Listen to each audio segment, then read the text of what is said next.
आउज़ बिल्लाहि मिनश्शैतानिर्रजीम बिस्मिल्लाहिर्रहमानिर्रहीम। कौम लूत कैसे तबाह हुई, उन पर किस तरह खुदा का अजाब नाजिल हुआ। सबसे ज़्यादा बेहया कौम लूत अलैहिस्सलाम की कौम थी।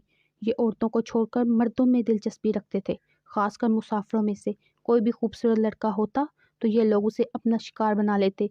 तलमूद में लिखा है कि अहले सदोम अपनी रोज़मर्रा की ज़िंदगी में सख्त जालिम, धोखेबाज और बदमामला थे। कोई मुसाफिर उनके इलाके से बखैरियत नहीं गुजर सकता था। कोई गरीब इनकी बस्तियों से रोटी का एक टुकड़ा ना पा सकता था।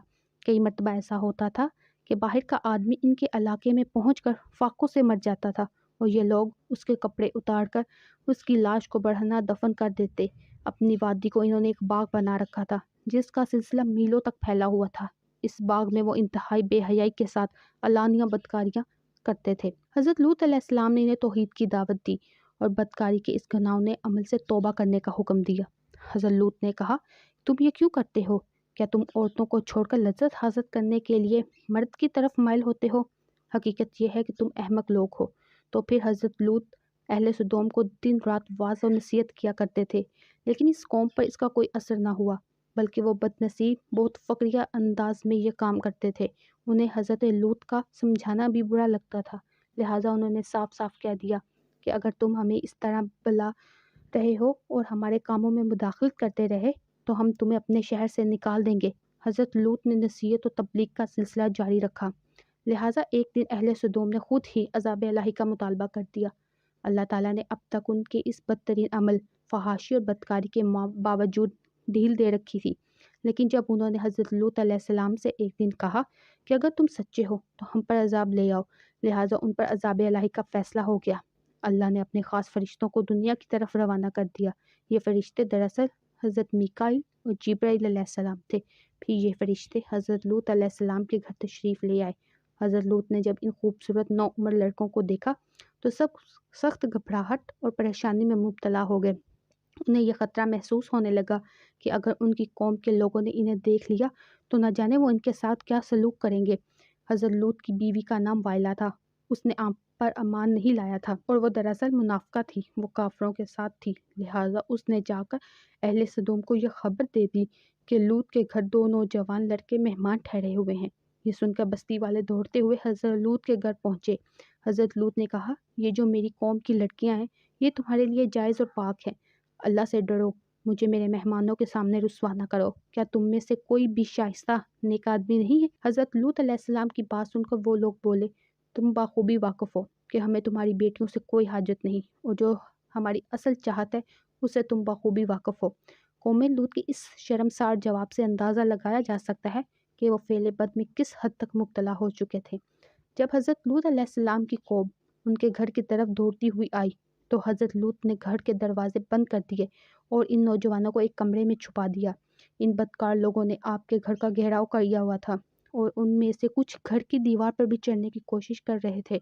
हज़रत लूत अलैहिस्सलाम अपने मेहमानों की इज़्ज़त के ख़्याल से बहुत ज़्यादा घबराए हुए थे। फ़रिश्ते ये सब मंज़र देख रहे थे। जब उन्होंने हज़रत लूत अलैहिस्सलाम की बेबसी और परेशानी का आलम देखा तो हकीकत से पर्दा उठाते हुए यूँ फरमाया, ए लूत, हम तुम्हारे रब के भेजे हुए फ़रिश्ते हैं। ये लोग हरगिज़ तुम तक नहीं पहुँच सकेंगे। अभी कुछ रात बाकी है तो आप अपने घर वालों को लेकर चल दो और तुम में से कोई शख्स पीछे मुड़ के ना देखे।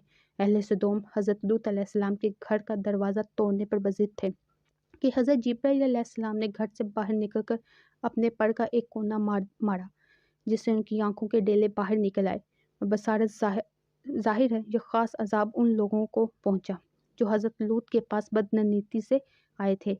हज़रत लूत अलैहिस्सलाम हकीकत हाल जानकर मुतमईन हुए और अपने घर वालों के साथ रात को ही निकल खड़े हुए, लेकिन फिर भी उनकी बीवी उनके साथ थी। लेकिन कुछ दूर जाकर वो वापस अपनी कौम की तरफ पलट गई और कौम के साथ जहन्नुम वासिल हो गई। सुबह का आगाज़ हुआ तो अल्लाह के हुक्म से हज़रत जिब्राईल ने बस्ती को ऊपर से उखाड़ दिया और फिर अपने बाजू पर रख कर आसमान पर चढ़ गए, यहाँ तक कि आसमान वालों ने बस्ती के कुत्ते के भौंकने और मुर्गों के बोलने की आवाज़ें सुनी। फिर इस बस्ती को ज़मीन पर दे मारा, जिसके बाद इन पर पत्थरों की बारिश हुई। हर पत्थर पर मरने वाले का नाम लिखा हुआ था। जब ये पत्थर उनको लगते तो उनके सर पाश पाश हो जाते। सुबह सवेरे शुरू होने वाला ये अजाब अशराक तक पूरी बस्ती को निस्तो नाबूद कर चुका था। कौम लूत की इन खूबसूरत बस्तियों को अल्लाह ने एक इंतहाई बदबूदार سیاہ جیل میں تبدیل کر دیا، جس کے پانی سے رہتی دنیا تک کوئی فائدہ نہیں اٹھایا جا سکتا۔ سمندر کے اس حصے میں کوئی جاندار، مچھلی، مینڈک وغیرہ زندہ نہیں رہ سکتے، اس لیے اسے ڈیڈ سی یعنی بحر مردار کہا جاتا ہے، جو اسرائیل اور اردن کے درمیان واقع ہے۔ ماہرین آثار نے 10 سالوں کی تحقیق و جستجو کے بعد اس تباہ شدہ شہر کو دریافت کیا تھا۔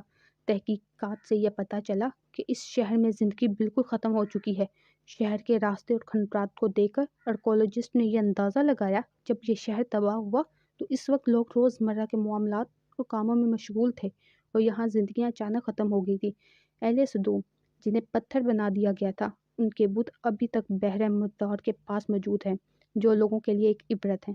آج یورپی ممالک میں انسانی آزادی کے نام پر اس بدکاری کی اجازت دی جاتی ہے اور اس فحش عمل کو باعث فخر سمجھا جاتا ہے۔ روایتوں کے مطابق ایک مرتبہ حضرت سلیمان علیہ السلام نے شیطان سے پوچھا کہ اللہ کے نزدیک سب سے بدترین عمل کیا ہے؟ ابلیس بولا، جب مرد مرد سے بد فعلی کرے، عورت عورت سے خواہش